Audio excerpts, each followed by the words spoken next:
I do not negotiate with criminals. Dinapitan po kami ng abogado ni Saldico at nagtatangkang mag-blackmail na kung hindi po namin kakanselihin daw ang passport niya, hindi na raw siya maglalabas ng video. I do not negotiate with criminals. Kahit maglabas ka na ng video ng lahat ng kasinungalingan mo na pag-destabilize sa gobyerno, gusto kong malaman mo, Saldi, makakansela pa rin ang passport mo. Magandang araw po sa inyo lahat. Ito patuloy sa aking pagre-report sa inyo tungkol sa mga development sa mga kaso na hinggil doon sa mga flood control project. At i-report ko po na ngayong araw yung AMLAC, yung Anti-Money Laundering Council, nakakuha na po ng 2 freeze order. This brings the total amount of assets frozen to about 12 billion pesos. Kasama po dito ang mga air asset ni Saldico, ang value mga 4 billion. At bukod pa ron, meron po tayong nakuhang 3,566 na bank account, 198 insurance policies, 247 motor vehicles, 178 real properties, 16 na e-wallet account, at saka air asset na frozen na. Umpisa lang po ito. Mas marami pong asset ay mafo-frozen para maibalik ang pera ng tao sa kanila.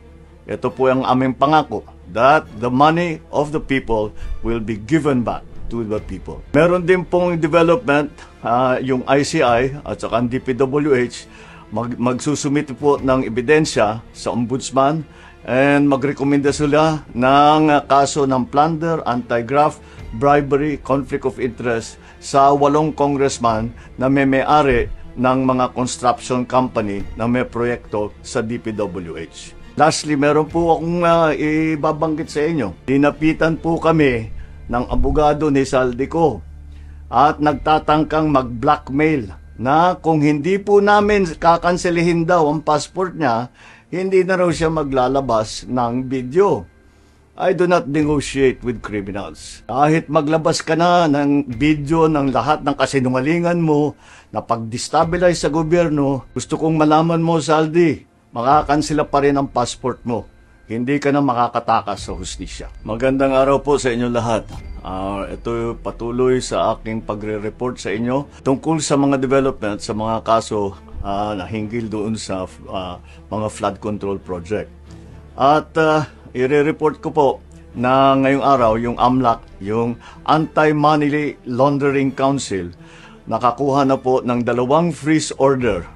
This brings the total amount of assets frozen to about 12 billion pesos. Kasama po dito ang mga air asset ni Saldico, ang value mga 4 billion. At bukod pa ron, meron po tayong nakuhang 3,566 na bank account, 198 insurance policies, 247 motor vehicles, 178 real properties, 16 na e-wallet account, at saka air asset na frozen na. Umpisa lang po ito.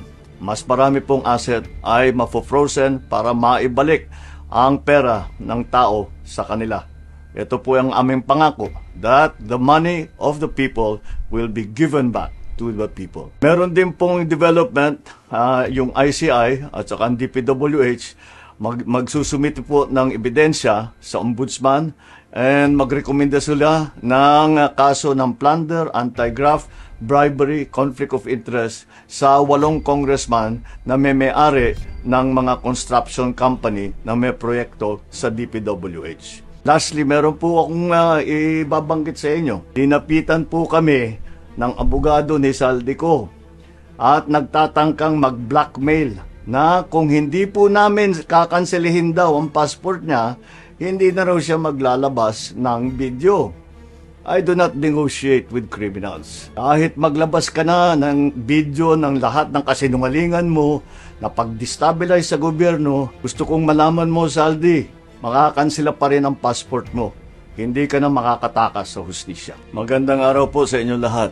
Ito patuloy sa aking pagre-report sa inyo tungkol sa mga development sa mga kaso na hinggil doon sa mga flood control project. At i-report ko po na ngayong araw yung AMLAC, yung Anti-Money Laundering Council, nakakuha na po ng 2 freeze order.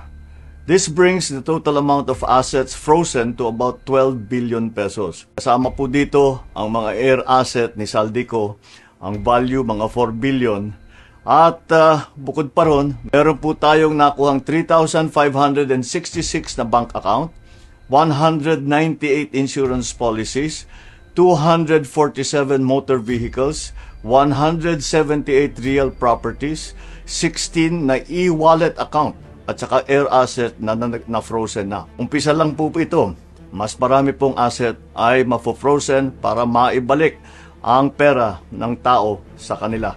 Ito po ang aming pangako that the money of the people will be given back to the people. Meron din pong development, yung ICI at saka ang DPWH magsusumite po ng ebidensya sa ombudsman and magrekomenda sila ng kaso ng plunder, anti-graft, bribery, conflict of interest sa 8 congressman na may-ari ng mga construction company na may proyekto sa DPWH. Lastly, meron po akong ibabanggit sa inyo. Dinapitan po kami ng abogado ni Saldico at nagtatangkang mag-blackmail na kung hindi po namin kakanselihin daw ang passport niya, hindi na raw siya maglalabas ng video. I do not negotiate with criminals. Kahit maglabas ka na ng video ng lahat ng kasinungalingan mo na pag-destabilize sa gobyerno, gusto kong malaman mo, Saldi, makakansela pa rin ang passport mo. Hindi ka na makakatakas sa hustisya. Magandang araw po sa inyo lahat. Ito patuloy sa aking pagre-report sa inyo tungkol sa mga development sa mga kaso na hinggil doon sa mga flood control project. At i-report ko po na ngayong araw yung AMLAC, yung Anti-Money Laundering Council, nakakuha na po ng 2 freeze order. This brings the total amount of assets frozen to about 12 billion pesos. Kasama po dito ang mga air asset ni Saldico, ang value mga 4 billion.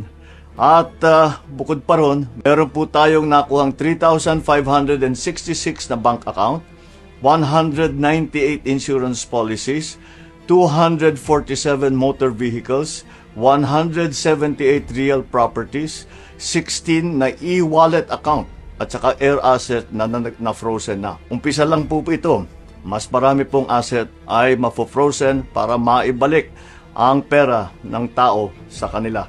Ito po ang aming pangako that the money of the people will be given back to the people. Meron din pong development, yung ICI at saka ang DPWH magsusumite po ng ebidensya sa ombudsman and magrekomenda sila ng kaso ng plunder, anti-graft, bribery, conflict of interest sa 8 congressman na may-ari ng mga construction company na may proyekto sa DPWH. Lastly, meron po akong ibabanggit sa inyo. Dinapitan po kami ng abogado ni Saldico at nagtatangkang mag-blackmail na kung hindi po namin kakanselihin daw ang passport niya, hindi na raw siya maglalabas ng video.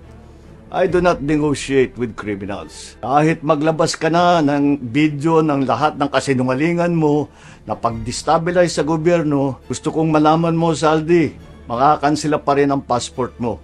Hindi ka na makakatakas sa hustisya. Magandang araw po sa inyo lahat. Ito patuloy sa aking pagre-report sa inyo tungkol sa mga development sa mga kaso na hinggil doon sa mga flood control project. At i-report ko po na ngayong araw yung AMLAC, yung Anti-Money Laundering Council, nakakuha na po ng 2 freeze order. This brings the total amount of assets frozen to about 12 billion pesos. Kasama po dito ang mga air asset ni Saldico, ang value mga 4 billion.